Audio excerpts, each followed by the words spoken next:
Dr. Marcus Chun adjusted his thick glasses for the third time in 10 minutes as he stood before the towering gates of the Galactic Research Institute on Kepler 442b.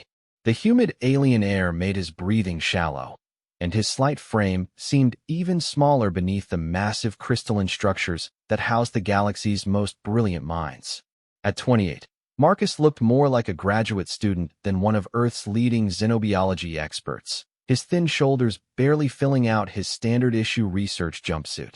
The shuttle ride from the orbital station had been uncomfortable in more ways than one. The Altarian delegates had openly snickered at his appearance, their elegant 8-foot frames making him look like a child among giants. Commander Vexthera, the station's draconian security chief, had actually laughed when Marcus struggled with his heavy equipment cases, her scaled features contorting in what passed for amusement among her species. "Another fragile human," she had muttered in galactic standard, clearly intending for him to hear. "Earth keeps sending these weak specimens to do real work. Perhaps they should consider career changes." Marcus had said nothing, focusing instead on the data tablets containing his research. 3 years of painstaking work on human genetic adaptation patterns had led to this moment, his first presentation before the Galactic Scientific Council. The invitation itself was unprecedented. No human had ever been asked to address the Council's annual symposium on species enhancement and evolution. The Institute's main hall buzzed with activity as representatives from 47 different species mingled before the opening ceremonies.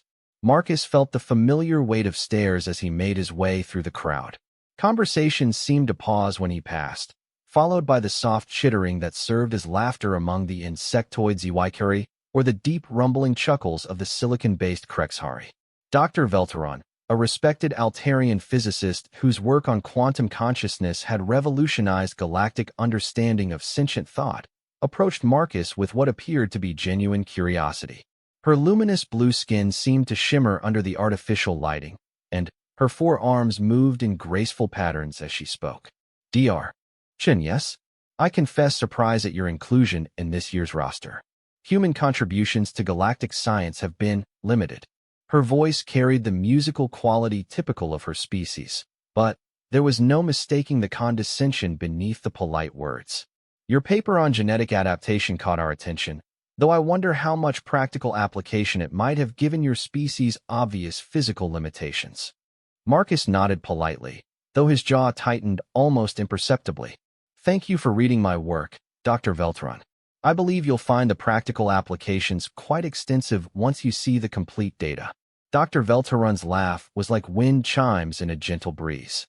"Of course, though I must say, after reviewing the preliminary findings, our expectations are rather modest. Humans have always been known more for their creativity than their scientific rigor." She gestured gracefully toward his equipment cases, which he had been forced to carry himself after the automated assistance systems registered his biometrics as insufficient for heavy lifting protocols. "I do hope you haven't overextended yourself with those cases. Perhaps next time Earth might send someone more physically capable of handling the demands of a major presentation." The nearby delegates, a cluster of draconian engineers and 2 Krexhari metallurgists, had clearly been listening. Their amusement was obvious, though they attempted to maintain professional decorum. Commander Vexthera, who had somehow materialized near the group, crossed her powerful arms and fixed Marcus with her predatory gaze. "Dr. Velteron speaks truth," the commander said, her voice a low growl. "In my experience, humans excel at avoiding physical challenges. Your military forces are adequate at best. Your researchers seem built for theoretical work only." She gestured at Marcus's slight frame with obvious disdain. "Perhaps evolution favored your minds over your bodies because strength was never an option." Marcus felt heat rise in his cheeks, but kept his expression neutral. "Interesting theory, Commander, though I'd suggest that adaptation takes many forms." "Adaptation?" Vexthera's laugh was harsh and grating. "Yes, I suppose running from conflict could be considered adaptation." Several nearby delegates joined her laughter, the sound echoing through the cavernous hall. Dr. Kixlor, a brilliant Zywikuri biochemist whose chitin gleamed like polished obsidian, clicked forward on his 6 legs. His compound eyes reflected the ambient light as they focused on Marcus with insect-like intensity. The human speaks of adaptation, yet their species remains confined to a single star system. Limited expansion, limited physical development, limited impact on galactic affairs. One wonders what they might contribute beyond curiosities. Now, colleagues, Dr. Velteran interjected with false diplomacy. We mustn't be too harsh. Human literature and art have provided some entertainment value, and their cooking techniques are occasionally interesting, though one must be careful with their seasoning preferences. The casual dismissal stung more than open hostility would have. Marcus had spent his entire career fighting against exactly these assumptions, that humans were soft, weak, irrelevant to the greater galactic community. Earth's admission to the Galactic Council had been grudging at best, more a formality than recognition of any particular merit. Most species viewed humans as a novelty at best, a cautionary tale about the limitations of biological evolution at worst. Dr. Chun came a new voice, deep and resonant. Marcus turned to see Dr. Mordaunt, a Krexhari geologist whose silicon-based physiology made him appear carved from living granite. At nearly 10 feet tall and weighing well over a ton, Mordaunt was among the most physically imposing beings in the galaxy. I have read your preliminary findings with interest. Your hypothesis regarding human genetic plasticity is ambitious, though I confess skepticism about the practical implications. Marcus straightened, sensing an opportunity for genuine scientific discourse. Thank you, Dr. Mordaunt. I believe the data will demonstrate capabilities that current galactic models haven't accounted for. Capabilities. Mordaunt's voice rumbled like distant thunder. Yes, though one must wonder about the gap between theoretical potential and practical reality. Your species has shown remarkable ingenuity in many areas, but physical achievement seems consistently limited by biological constraints. Commander Vexthera stepped closer, her imposing 7-foot frame casting Marcus in shadow. Perhaps Dr. Chun might demonstrate these hidden capabilities? I've heard humans make bold claims about their potential, but evidence seems perpetually forthcoming rather than present. The challenge hung in the air like a charged particle field. Marcus could feel the attention of the surrounding delegates focusing on him with laser intensity. This wasn't unusual. Throughout his career, he'd faced countless challenges to prove human worth, most of them impossible to meet satisfactorily. How could he demonstrate the superiority of human intellect in a room full of beings whose mental capabilities matched or exceeded his own? How could he prove human resilience to creatures who could survive in hard vacuum or withstand pressures that would crush him instantly? I appreciate the interest in practical demonstrations, Marcus replied carefully, though I believe my research speaks more effectively than any individual display might. Dr. Kixlor's mandibles clicked in what Marcus had learned to recognize as Zweikerry amusement. Spoken like a true academic. All theory, minimal substance. The conversation was interrupted by a commotion near the Institute's main entrance. Security personnel were moving with urgent purpose, and excited chatter began spreading through the assembled delegates. Marcus could hear fragments of conversation in various languages, something about an incident at the xenobiology habitat complex, an emergency containment breach. Dr. Velteran's skin flickered through several color phases, indicating high stress among her species. What could have gone wrong at the habitats? Those containment systems are rated for Class 7 entities. Commander Vexthera was already moving toward the security personnel, her predatory instincts engaged. Class 7 ratings mean little if the entities are Class 8 or higher, or if the systems have been compromised by sabotage. Marcus watched the unfolding situation with growing concern.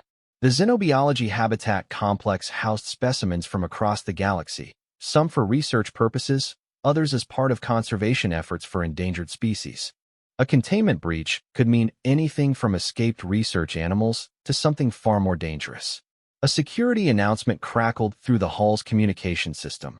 All delegates are advised to remain in the main hall.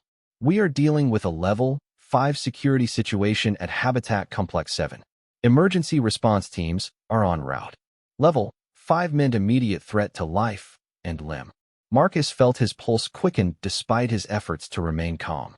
Around him, the various delegates were reacting according to their species' typical responses to danger. The Altarians began clustering together, their skin shifting to deep purple hues that indicated defensive positioning. The Draconians moved toward potential exits while maintaining aggressive postures.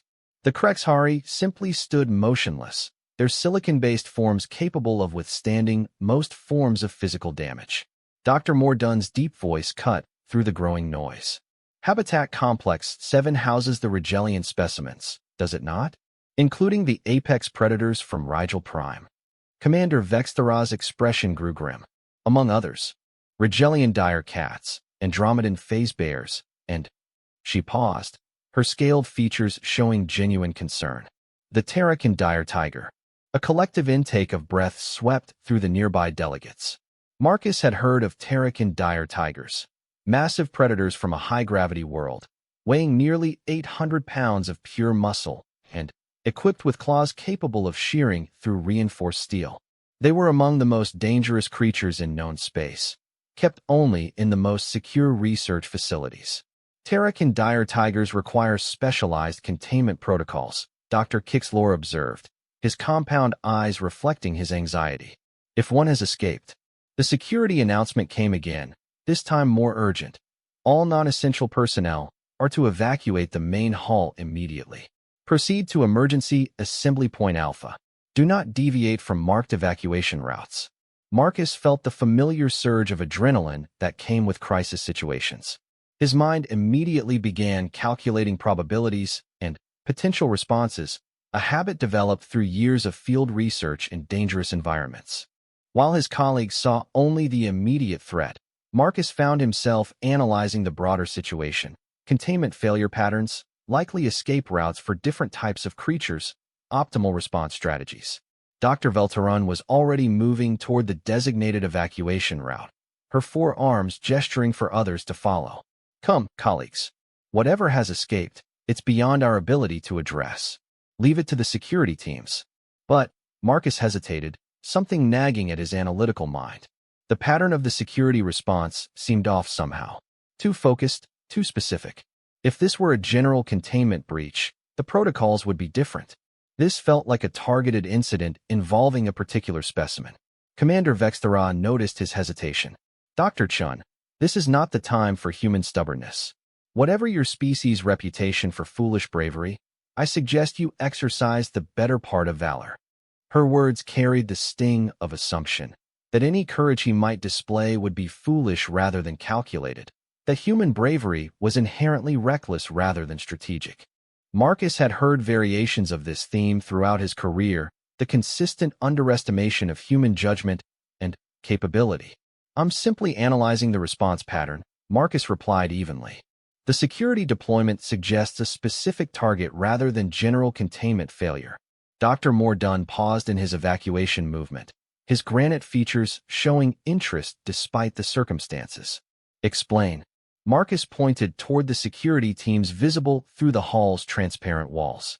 Look at their formation and equipment loadout. Anti-gravitic restraint systems, high-powered tranquilizer deployment, reinforced transport containers. That's specifically configured for large predator containment. Dr. Kixlor's mandibles clicked rapidly, indicating high stress. You suggest the Terracan dire tiger specifically has escaped. Before Marcus could respond, a new sound echoed through the hall, a roar so deep and powerful that it seemed to vibrate through the building's superstructure itself. The sound was unmistakably feline but magnified beyond anything that existed on Earth, a primal challenge that spoke to instincts buried deep in every species' evolutionary memory. Several delegates stumbled, their various physiologies responding to the psychoacoustic effects of a true apex predator's call. Dr. Veltaran's skin had shifted to nearly black, indicating maximum defensive response among her people. Commander Vexthara's own reaction was telling. Despite her species' reputation for fearlessness, her scales had flattened against her body in an involuntary defensive response. Terracan dire tiger confirmed, she said grimly. 800 pounds of engineered death. Evolution and selective breeding created the perfect predator on a world where everything else was equally dangerous. Marcus found himself studying the evacuation patterns with growing concern. The designated routes would funnel delegates through narrow corridors toward the emergency assembly points. Exactly the kind of confined space where a large predator would have maximum advantage. If the dire tiger was following hunting instincts rather than simply fleeing, it might well position itself along those routes. "Commander," he said carefully, "has your security team considered that the evacuation routes might be strategically disadvantageous if the specimen is exhibiting hunting behaviors rather than escape behaviors?" Vextharov fixed him with a sharp look. "Human, do not presume to instruct draconian security forces on tactical matters.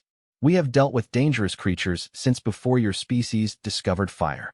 Her dismissal was automatic, instinctive, but Marcus could see uncertainty flickering behind her predatory eyes. The truth was, Terracan dire tigers were rare, even in galactic terms. Most security forces had protocols for dealing with them, but little practical experience.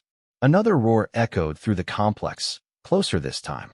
The sound was followed by the distinct noise of rending metal and shattering crystal. The dire tiger was moving through the facility's infrastructure as if it were paper. Emergency lighting began flashing, casting eerie shadows across the evacuation scene. Dr. Mordun had remained stationary throughout the evacuation, his silicon-based physiology making him one of the few beings present who might survive a direct encounter with the escaped predator. Dr. Chun raises valid tactical concerns. "Perhaps we should consider alternative routes." But before anyone could respond, the main hall's emergency blast doors began cycling shut, standard protocol for Level 5 containment breaches. The evacuation routes were being systematically sealed to prevent the spread of whatever had escaped. Within moments, the assembled delegates found themselves trapped in the main hall with no way out except through the same corridors the dire tiger was presumably stalking. Commander Vextharaz's expression shifted from dismissive confidence to grim calculation. "Emergency lockdown protocols. Standard procedure. But it means we're sealed in until the threat is neutralized." Marcus felt a familiar calm settle over him. The same analytical detachment that had served him well during dangerous field research expeditions. While others focused on the immediate threat, his mind was already working through contingencies and possibilities. The lockdown meant they had time, but it also meant they were committed to whatever came next. "How long until security teams can neutralize an escaped dire tiger?" he asked. Dr. Kixlor's compound eyes reflected his anxiety. Terracan dire tigers are not easily neutralized. Their physiology includes redundant nervous systems, reinforced bone structure, and adaptive camouflage capabilities. Even with proper equipment, containment operations typically require several hours. Several hours locked in a confined space with one of the galaxy's most dangerous predators stalking nearby. Marcus found himself calculating survival probabilities and potential defensive strategies. Around him, the various delegates were clustering according to their species' defensive instincts. But Marcus could see the fundamental problem. None of their natural defensive responses were designed for dealing with a Terracan dire tiger. The sound of approaching footsteps echoed from beyond the sealed blast doors, heavy, measured, purposeful. Not the chaotic movement of a panicked animal, but the calculated stalking of a predator that had identified potential prey. Commander Vexthara drew her sidearm. Though Marcus doubted standard energy weapons would do more than irritate a creature with the dire tiger's defensive capabilities. All delegates moved to the center of the hall. Stay away from the walls, and maintain sight lines to all access points. It was sound tactical advice, but Marcus could see the flaw in the strategy. Terracan dire tigers were ambush predators, capable of remaining motionless for hours before striking with devastating speed and force. Clustering in the center of an open space would make them easier to defend, but also easier to target. The footsteps stopped. In the sudden silence, Marcus could hear the elevated breathing of dozens of sentient beings, each dealing with the primal fear of being hunted by something perfectly designed to kill them. His own heart was racing, but his mind remained focused on analysis and problem-solving. Then, with a sound like thunder, something massive struck the blast doors from the outside.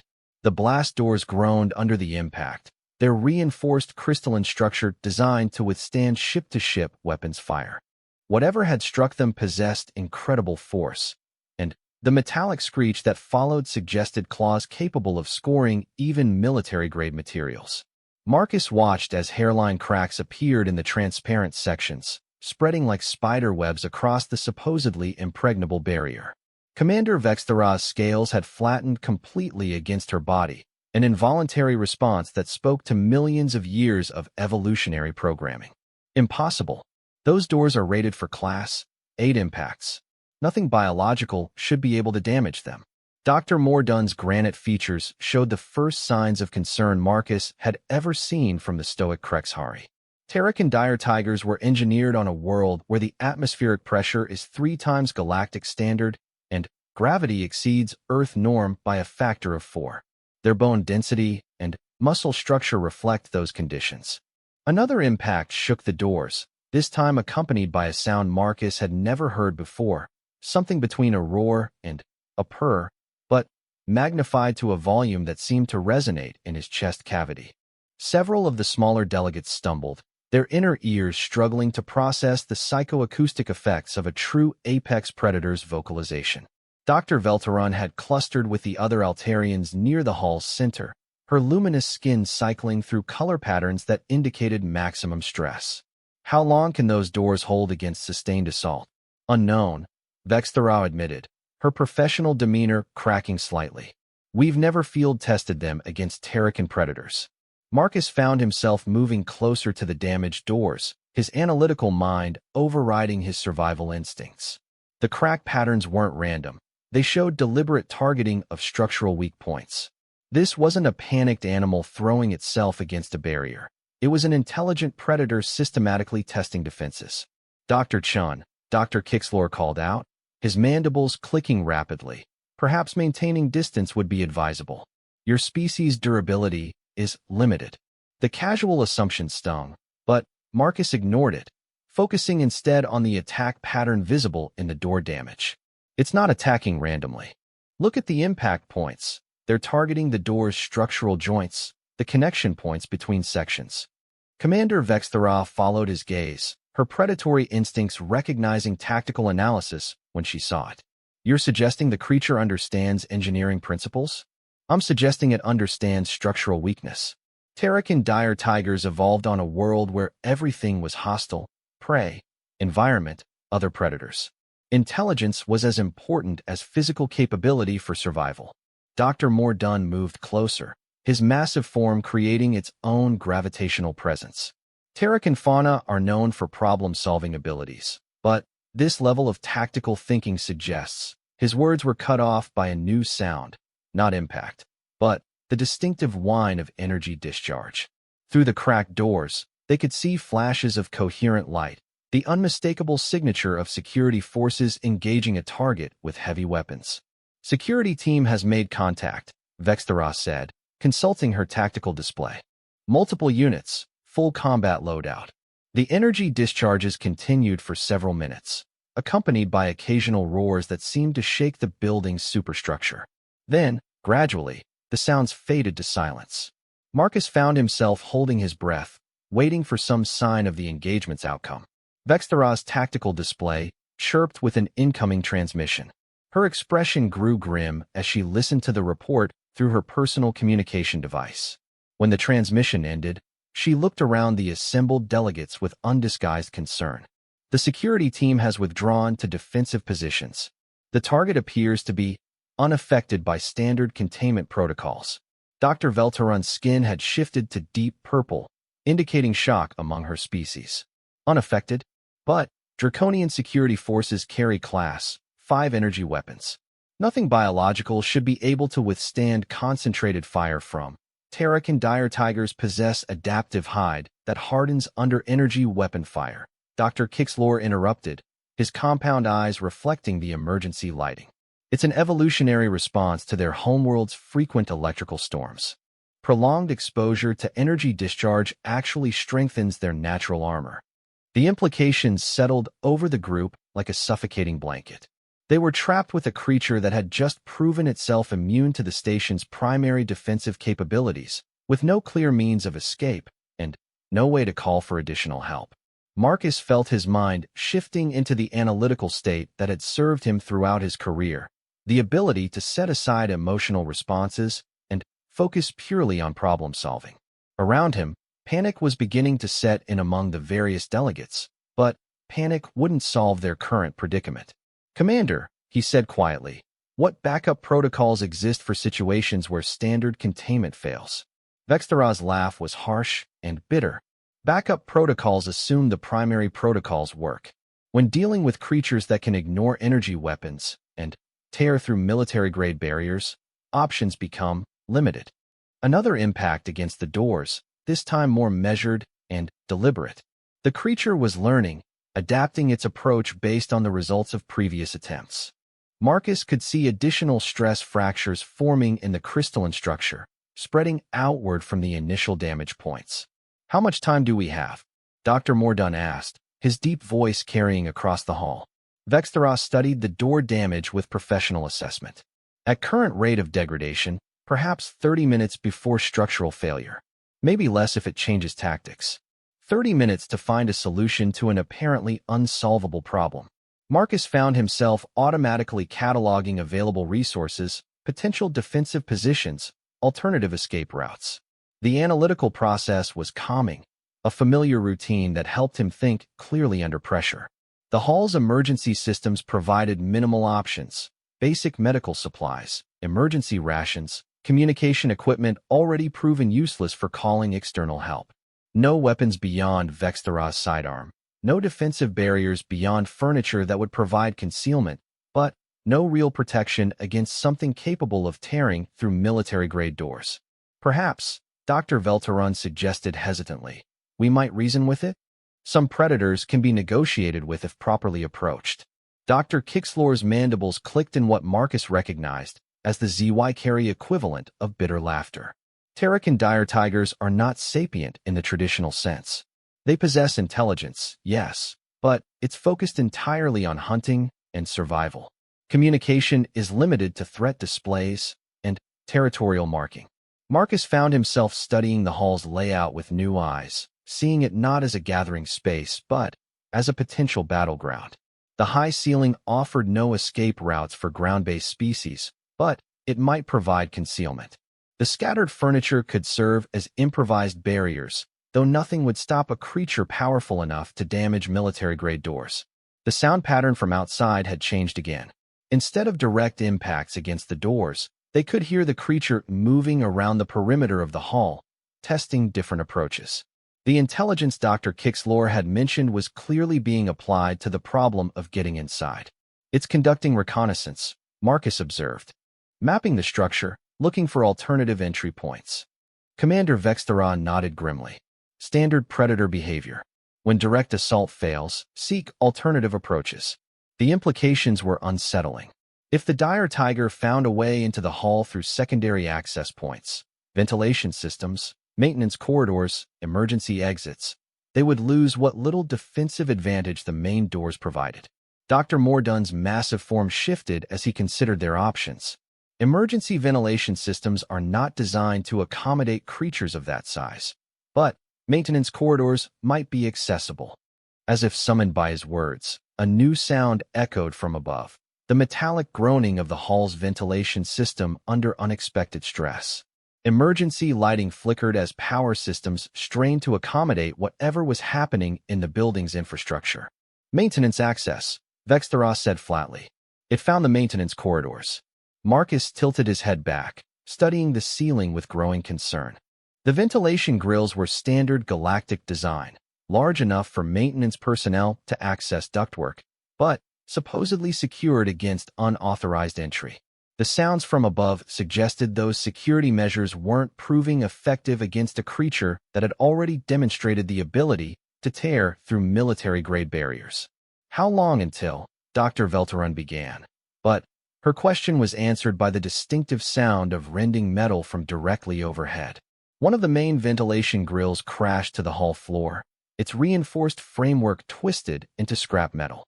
Emergency lighting reflected off the dark opening above, but no immediate threat appeared. Instead, they could hear the creature moving through the ductwork itself, the sounds echoing strangely through the complex network of passages that connected different sections of the facility. Marcus realized with growing certainty that their defensive position had just become untenable. The dire tiger now had access to the hull through multiple entry points, with the tactical advantage of height and concealment.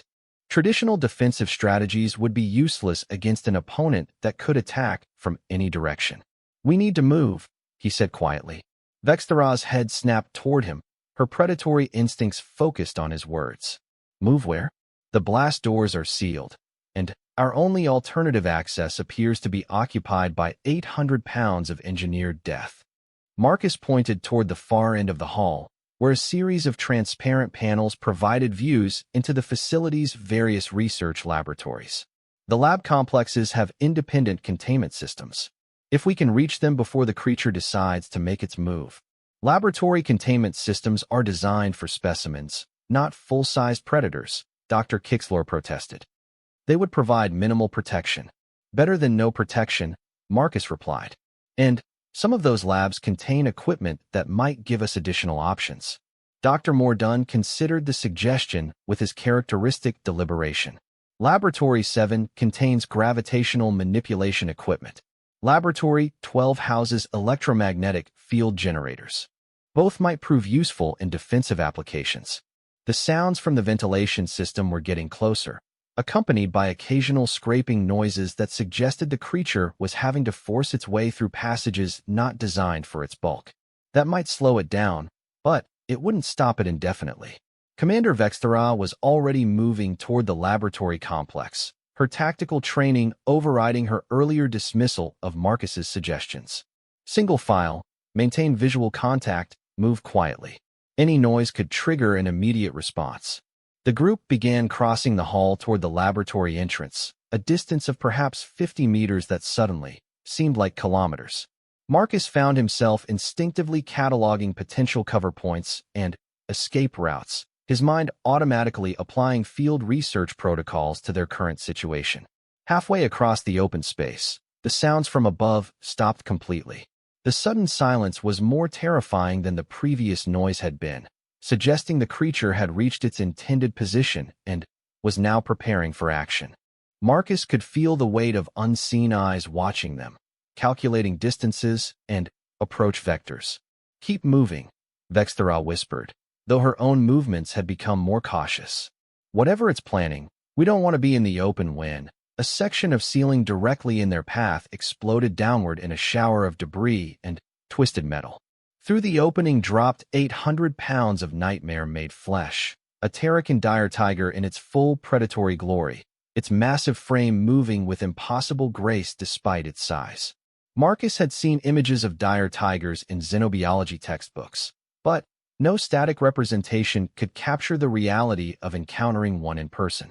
The creature stood nearly 4 feet at the shoulder, its body stretching 8 feet from nose to tail tip. Adaptive camouflage allowed its hide to shift patterns and coloration, making it seem to blur and waver even while standing still.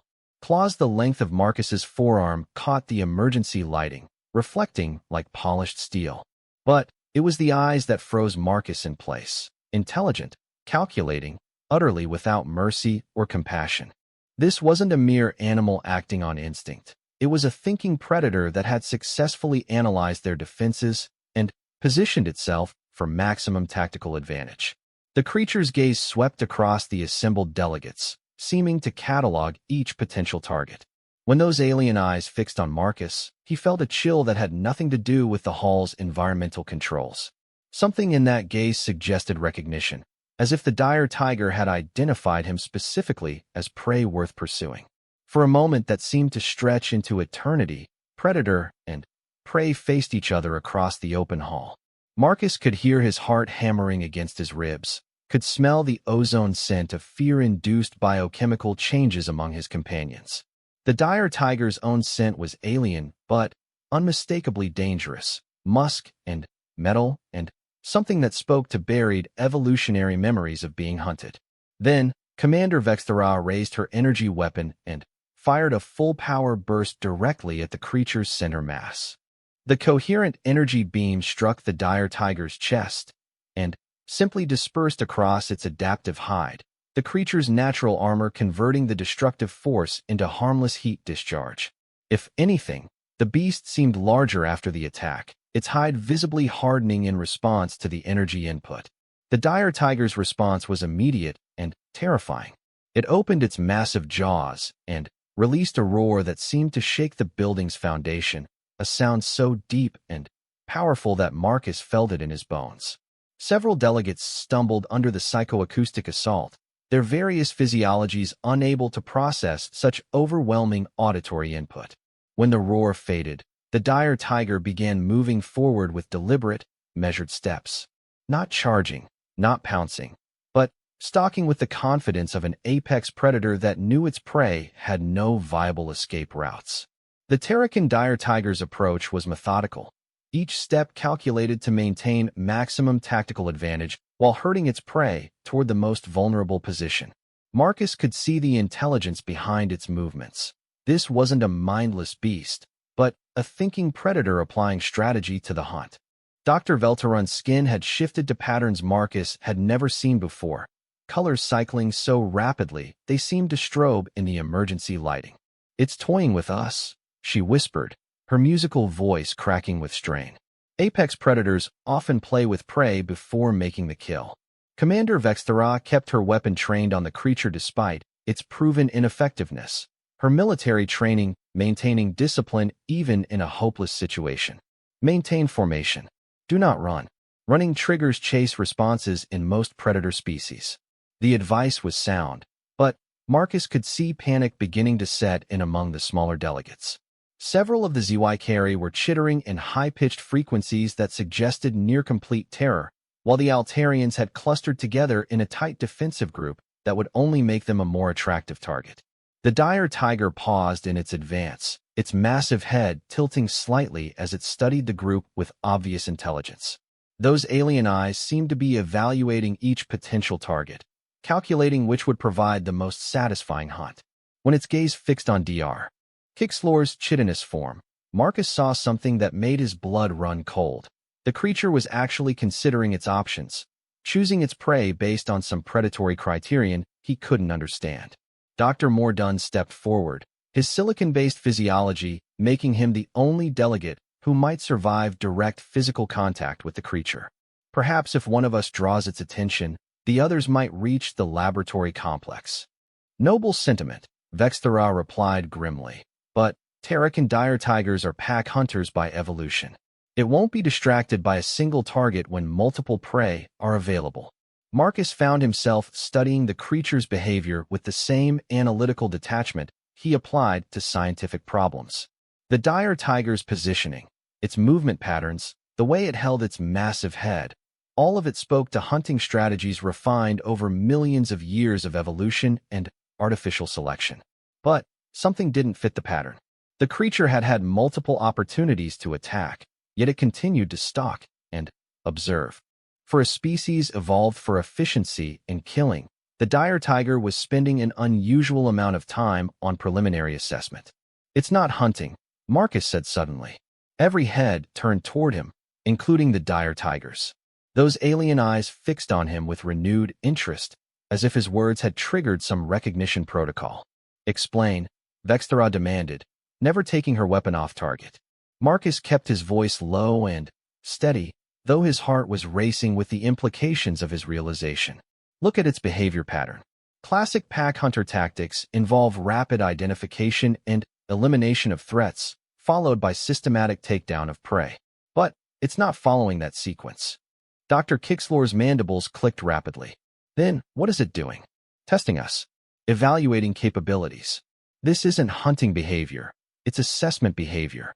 The dire tiger's ears swiveled forward, clearly focusing on Marcus's voice. The creature took a step closer, then stopped again, its massive frame seeming to radiate controlled power.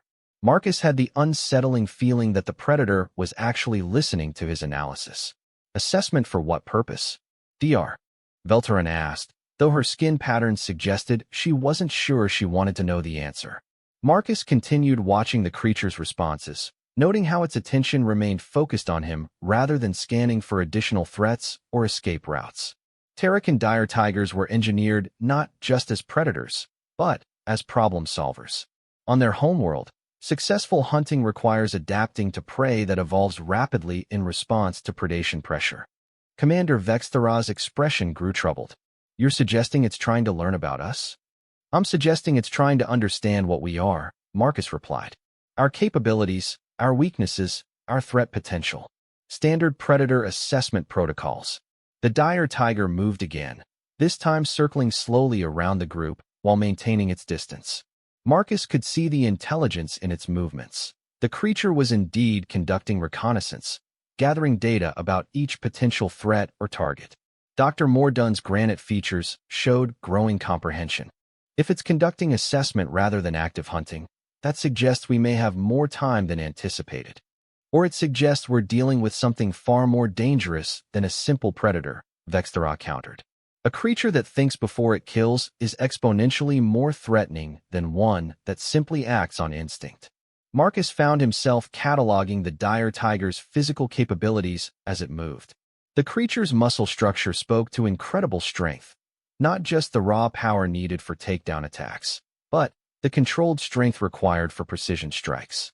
Its claws weren't just weapons, they were tools, capable of the fine motor control needed for manipulating environmental elements. Commander, he said carefully, what kind of containment protocols were being used for this specimen? Vexthara consulted her tactical display without taking her eyes off the circling predator. Standard Class 7 Containment. Reinforced barriers, energy field restraints, automated feeding systems to minimize direct contact. Automated systems, Marcus repeated. So no regular interaction with sentient beings?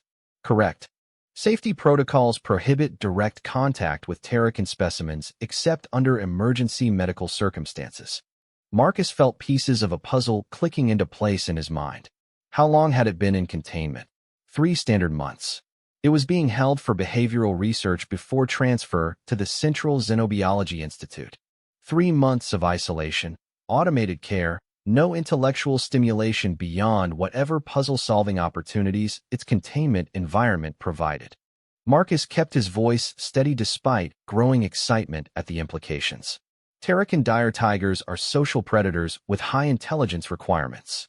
Extended isolation would create significant stress responses. Dr. Kixlore's compound eyes reflected his confusion. You believe the creature escaped due to psychological factors rather than containment failure? I believe it escaped because it was bored, Marcus said flatly. The dire tiger stopped its circling, fixing Marcus with that unnerving stare. For a moment that seemed to stretch endlessly, human and alien predator regarded each other across the emergency-lit hall. Marcus could feel the weight of that alien intelligence evaluating him, calculating possibilities he couldn't begin to guess at. Then, the creature did something that froze everyone in place. It sat down. The movement was deliberate, controlled, utterly unlike the behavior of a mindless killing machine. The dire tiger settled onto its haunches like an oversized house cat, the one equipped with claws capable of shearing through steel and teeth designed for crushing bone. Did it just? Dr. Velteron's voice trailed off in disbelief. Behavioral indication of non-aggressive intent, Marcus said, though his own voice carried notes of amazement. It's demonstrating that it doesn't currently consider us immediate threats. Commander Vexthara's weapon remained trained on the creature, though her expression had shifted from grim determination to profound confusion. Terracan dire tigers don't demonstrate non-aggressive intent toward potential prey species. Unless they're not viewing us as prey, Marcus replied. The implications of that statement settled over the group like a revelation. If the dire tiger wasn't hunting them, if its escape wasn't motivated by predatory instincts, then everything they thought they knew about their situation was wrong. Marcus found himself taking a careful step forward, then another. The dire tiger's eyes tracked his movement, but showed no aggressive response. If anything, the creature seemed curious about his approach. Dr. Chun, Vexthara hissed. What are you doing? Testing a hypothesis, Marcus replied, taking another slow step toward the massive predator. The dire tiger remained motionless as Marcus approached, though its alien eyes never left his face. At 10 feet distance, Marcus could see details invisible from across the hall. The way the creature's adaptive hide shifted in response to the lighting, the complex patterns of scars that spoke to a lifetime of survival on a hostile world, the unmistakable signs of intelligence in its gaze. "Easy," Marcus said softly, using the same tone he employed when working with dangerous specimens in the field. "Nobody wants to hurt you here." The dire tiger's ears swiveled forward, clearly responding to his voice. Marcus found himself remembering his xenobiology training. Predator species with high intelligence often responded to vocal patterns that indicated calm, non-threatening intent. "You've been alone for 3 months," Marcus continued, maintaining eye contact with the massive creature. No interaction, no stimulation, nothing but automated systems and isolation that would drive any intelligent being to desperate measures. Dr. Mordun's voice rumbled from behind him. "Dr. Chun, if your hypothesis is incorrect, you'll be killed before anyone can intervene." "If my hypothesis is correct," Marcus replied without turning around, "then this situation has a solution that doesn't involve anyone getting killed." He was now close enough to smell the dire tiger's alien musk, close enough to see the individual patterns in its adaptive hide. The creature was massive beyond his ability to comprehend. 8 feet of engineered predator that could kill him without effort. But something in its eyes suggested intelligence rather than malice, curiosity rather than hunger. Marcus slowly reached into his pocket and withdrew his personal data tablet, the device containing years of xenobiological research. The dire tiger's eyes immediately fixed on the object, head tilting slightly in what seemed to be recognition. "Technology," Marcus said softly. "You recognize technological artifacts. That's why you were able to analyze the containment systems so effectively." The dire tiger leaned forward slightly, its massive head moving closer to the tablet. Marcus could feel the creature's breath, hot, alien, carrying scents that spoke to worlds beyond human experience. If he was wrong about its intentions, he would die before he could even scream. Instead, the dire tiger gently touched the tablet with the tip of one massive claw, not a threatening gesture, but one of careful exploration. The tablet screen activated under the contact, displaying Marcus's research data and scrolling text and 3-dimensional models. The creature's response was immediate and unmistakable.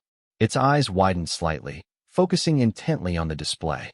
Marcus could see intelligence working behind those alien features, processing information, making connections. "Incredible, Dr.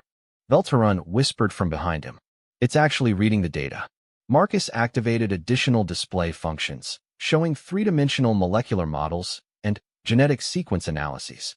The dire tiger's attention remained focused on the screen, occasionally making small sounds that seemed to indicate recognition or understanding.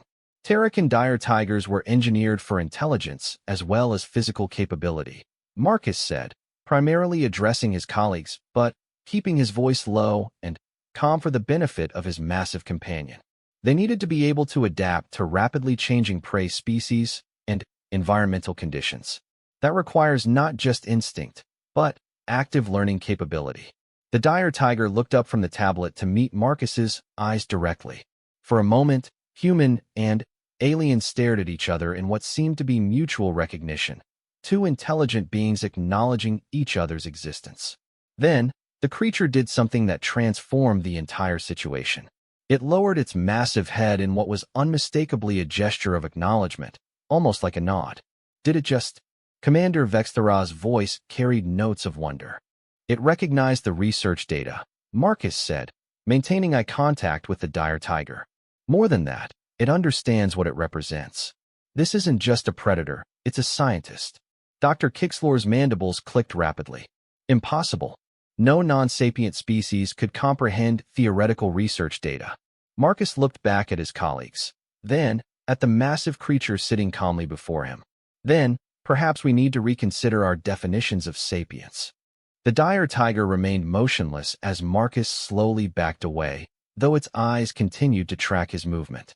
When he had returned to the relative safety of the group, the creature rose to its feet with fluid grace and began moving, not toward them, but toward the damaged blast doors. "What's it doing now?" Dr. Velteron asked. Marcus watched as the dire tiger approached the sealed entrance and began examining the damage it had inflicted earlier. The creature's movements were methodical, analytical, clearly studying the structural failure patterns with scientific interest. It's conducting forensic analysis of its own containment breach, Marcus realized, gathering data about the effectiveness of its escape methods. Commander Vexthera lowered her weapon slowly, finally, accepting that their situation had fundamentally changed. A Terracan dire tiger conducting scientific research. This will require significant revisions to our xenobiological classifications. The dire tiger completed its examination of the doors and turned back toward the group. This time, however, its approach was different, measured and careful, but without the predatory stalking behavior it had exhibited earlier. When it reached the center of the hall, it sat down again and waited. "I believe," Marcus said carefully, "it wants to communicate." The concept of communicating with a Terracan dire tiger would have been considered absurd 30 minutes earlier, but Marcus found himself approaching the seated predator with growing confidence in his hypothesis. The creature's behavior patterns were becoming clearer. What they had initially interpreted as hunting behavior was actually exploratory behavior from an intelligent being frustrated by months of isolation. "Dr. Chun," Commander Vexthera called out, her voice carrying both warning and curiosity. "Standard protocols strongly advise against direct interaction with Class 7 specimens." "Standard protocols assume we're dealing with a non-sapient predator," Marcus replied, stopping about 6 feet from the dire tiger. "I don't think that assumption holds in this case." The dire tiger watched his approach with those unervingly intelligent eyes, but made no threatening movements. If anything, the creature seemed to be deliberately making itself appear less intimidating. Ears forward instead of flattened, claws retracted rather than extended, posture relaxed rather than aggressive. Marcus activated his data tablet again, this time calling up basic mathematical concepts, simple geometric shapes, numerical sequences, fundamental physical constants. The dire tiger's attention immediately focused on the display, and Marcus could see recognition flickering in its alien features. "Mathematics," Marcus said softly. "Universal concepts that any intelligent being should recognize."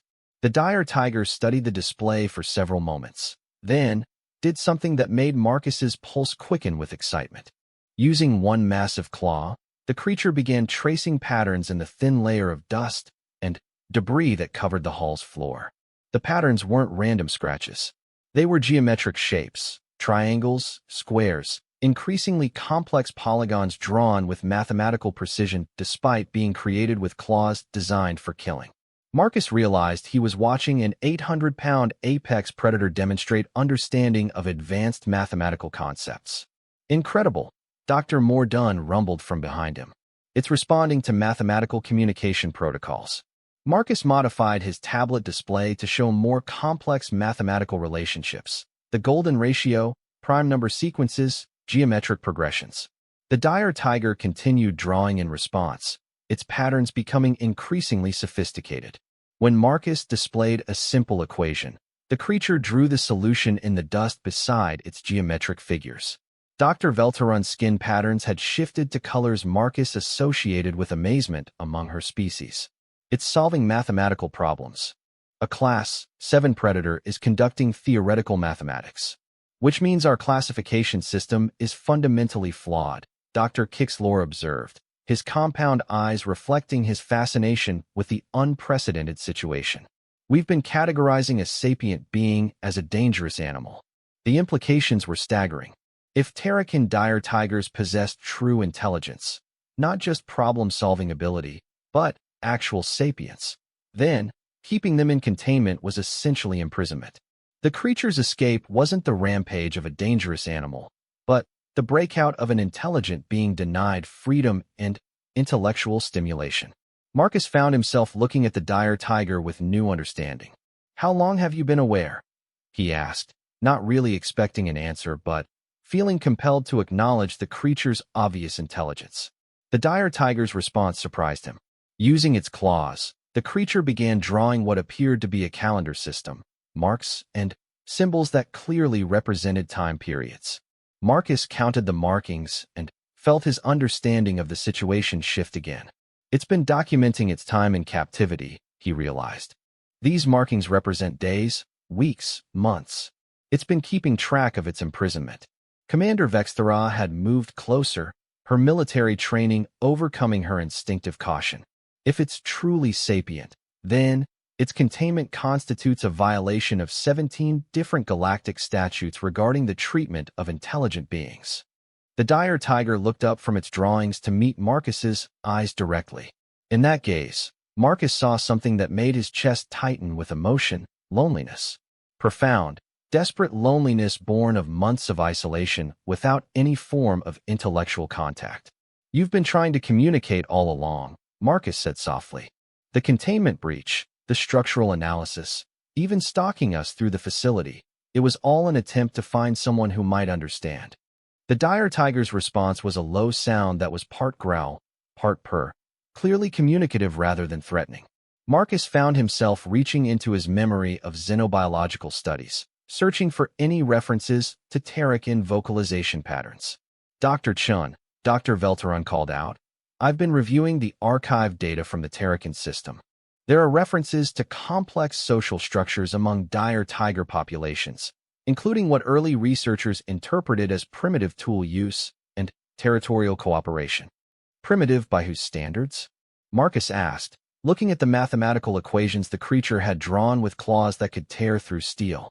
"We might have been misinterpreting sophisticated behavior as primitive instinct." Dr. Mordun's massive form had moved close enough that Marcus could feel the gravitational effect of the Krexhari's dense physiology. "The implications for galactic science are enormous. We may need to reconsider our classifications for dozens of species we've categorized as non-sapient." The dire tiger had returned to its drawings, this time creating what appeared to be star charts, constellation patterns that Marcus recognized as accurate representations of the Terrakin system's stellar neighborhood. The precision was remarkable, suggesting not just intelligence, but specific knowledge of astronomical phenomena. "It's showing us its homeworld," Marcus realized. "These are navigation charts." Commander Vexthera consulted her tactical display, comparing the creature's drawings to official stellar cartography data. "The accuracy is within acceptable margins for interstellar navigation. This creature could pilot a spacecraft if given proper interface equipment." The concept of a Terrakin dire tiger as a starship pilot would have been laughable hours earlier, but Marcus found himself accepting the possibility with growing certainty. Everything about the creature's behavior suggested intelligence that had been systematically underestimated by galactic science. Marcus activated a new function on his data tablet, displaying basic linguistic patterns and symbolic communication systems. The dire tiger studied the information intently, then began creating new patterns in the dust, symbols that seemed to represent abstract concepts rather than mathematical relationships. "Language," Dr. Kixlor observed. "It's attempting to develop a written communication system." The dire tiger worked steadily, creating increasingly complex symbolic arrangements. Marcus could see the intelligence behind the effort. This wasn't random scribbling, but systematic development of communicative symbols. The creature was essentially inventing a written language in real time, using mathematical and visual concepts as a foundation.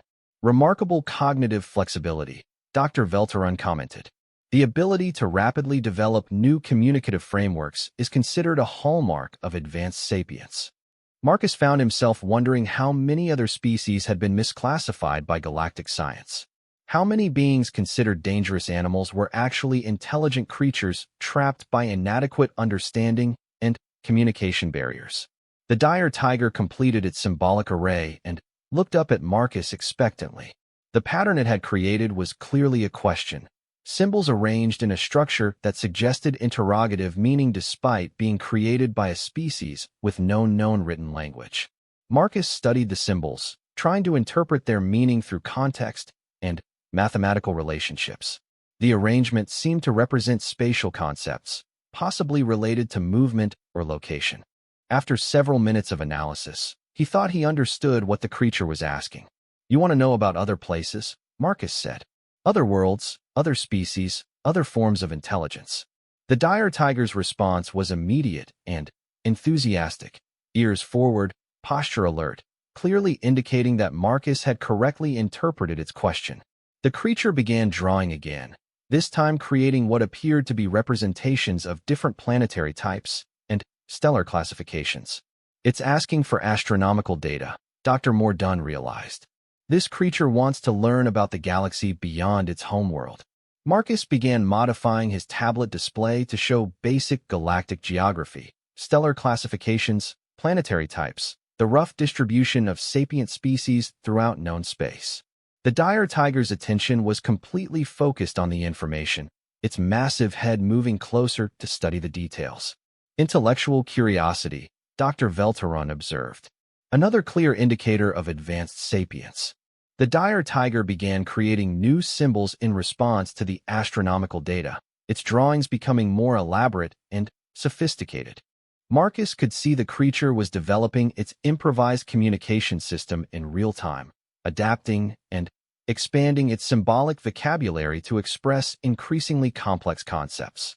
Dr. Chun, Commander Vexthera said quietly, "We need to consider the practical implications of this situation. If this creature is truly sapient, its continued containment is legally and ethically untenable." Marcus nodded, though his attention remained focused on the dire tiger's ongoing communication attempts. Agreed. But we also need to consider the practical challenges of integrating an 800-pound apex predator into galactic society. Physical size and predatory capability don't negate sapient rights, Dr. Kixlor pointed out. The draconian species is also composed of apex predators, yet they're fully integrated members of galactic civilization. Commander Vexthera's scaled features showed the rueful acknowledgement of a professional warrior recognizing an uncomfortable truth. The difference is that draconians evolved in the context of galactic civilization. This creature comes from a world where predatory behavior is necessary for survival. The dire tiger looked up from its drawings, its alien gaze moving between the assembled delegates. Marcus had the distinct impression that the creature was following their conversation, possibly even understanding portions of it despite the language barrier. Intelligence implies adaptability, Marcus said carefully. If it truly possesses sapient-level cognitive capability, then it should be capable of learning non-predatory social behaviors. The dire tiger returned to its symbolic communication, this time creating patterns that seemed to represent multiple individuals interacting in non-aggressive ways. Marcus studied the drawings with growing amazement. The creature was essentially illustrating concepts of peaceful coexistence and social cooperation. It understands what we're discussing, Dr. Velteron said with wonder. It's responding to our conversation about social integration. Marcus found himself looking at the dire tiger not as a dangerous predator, but as an intelligent being trapped in a body that inspired fear despite its obvious peaceful intentions. The creature's physical capabilities were undeniable. It could kill any of them without effort. But its behavior suggested a mind capable of understanding the concepts of restraint and social responsibility. The question, Dr. Mordun rumbled, is whether galactic society is prepared to accept a sapient being with such obvious predatory capabilities. The dire tiger looked directly at Marcus, its alien eyes conveying something that seemed remarkably like hope. In that moment, Marcus realized that the creature's fate might depend on how well he could convince the galactic scientific community to look beyond physical appearance and recognize the intelligence that had been hidden in plain sight. But first, they had to find a way out of their current situation, and that would require the kind of cooperation between species that the galaxy had never before attempted. The immediate challenge was no longer survival, but escape. The blast doors remained sealed, emergency protocols still in effect, and security teams outside had no way of knowing that the situation had fundamentally changed.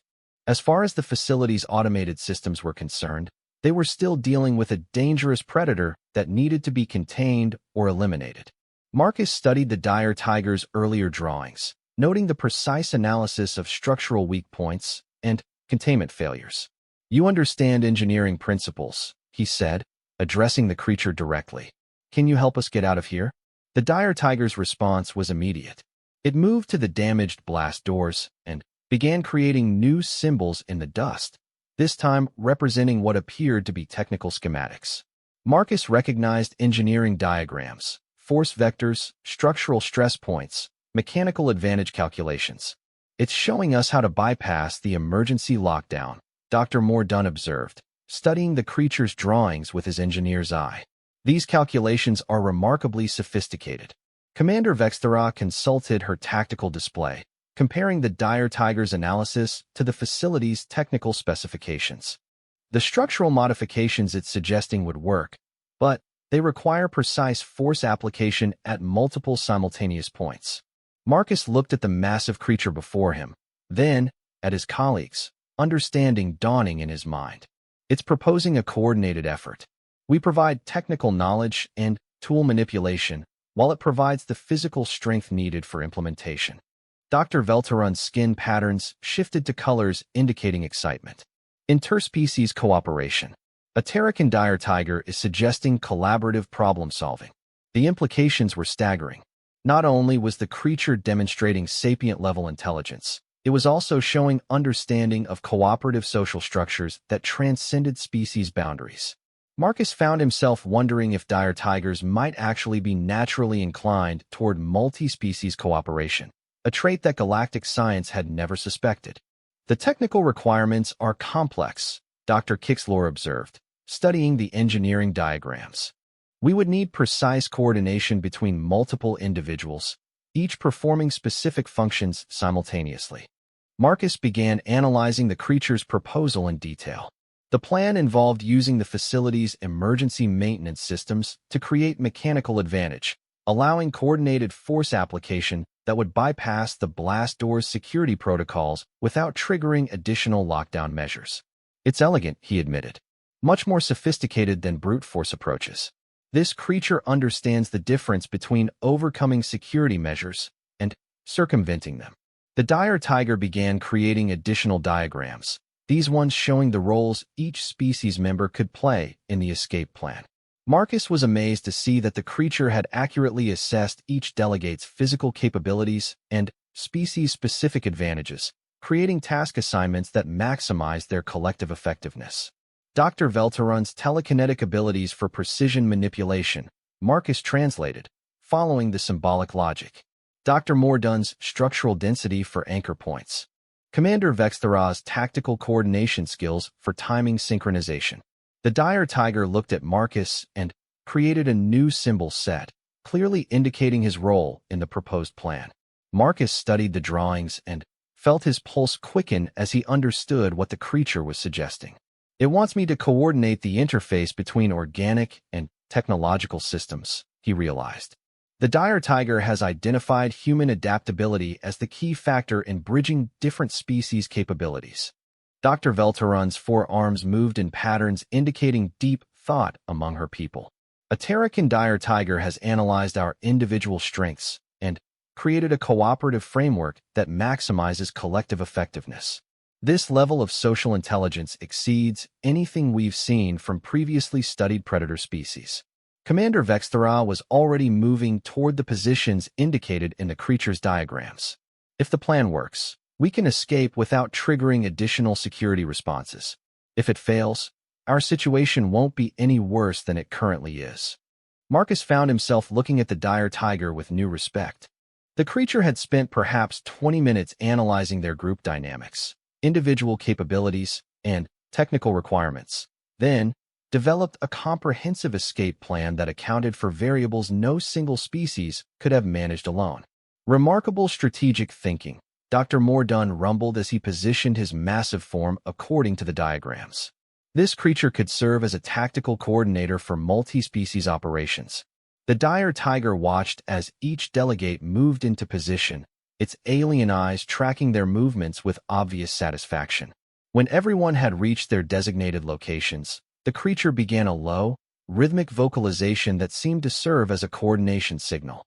Marcus found himself at the facility's main control interface, his hands flying over the holographic displays as he initiated the sequence of commands the dire tiger had outlined.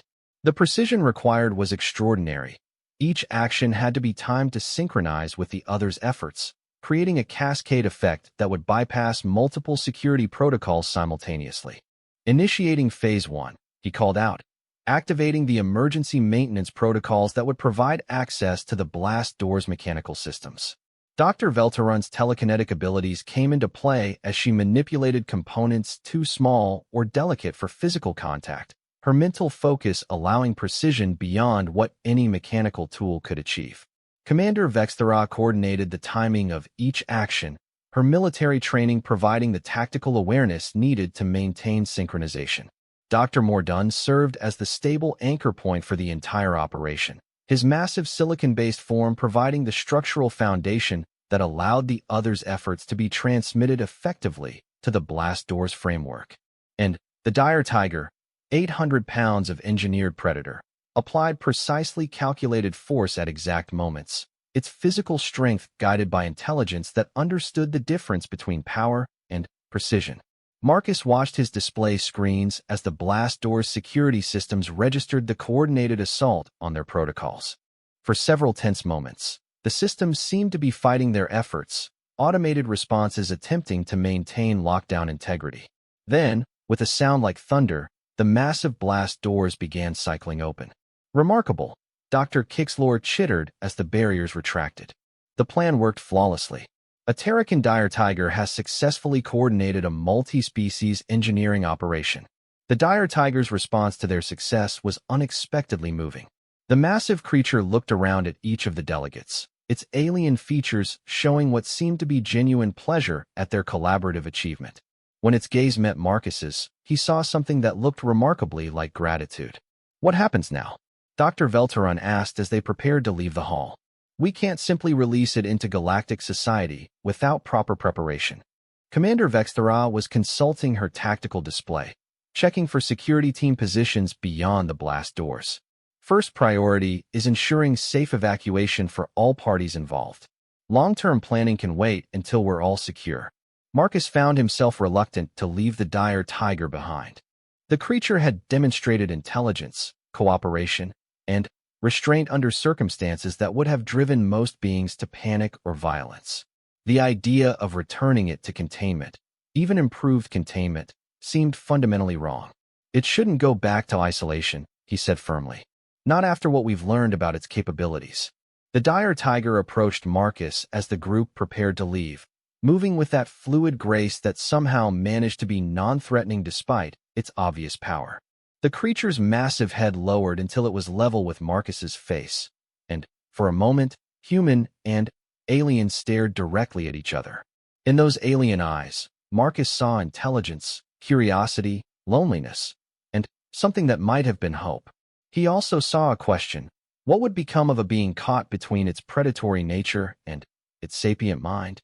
"You're not going back to a cage," Marcus said quietly. "I promise you that." The dire tiger's response was a low rumbling sound that seemed to convey acceptance, gratitude, and perhaps even trust.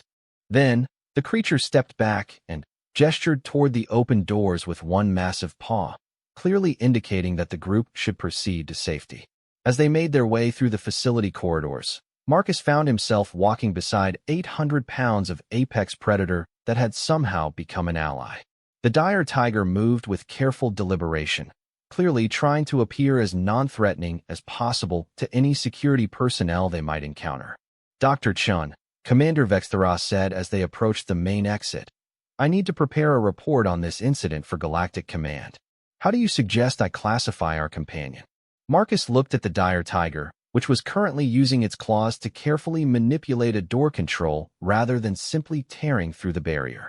"I suggest you classify it as exactly what it is: a sapient being who's been systematically underestimated by galactic science."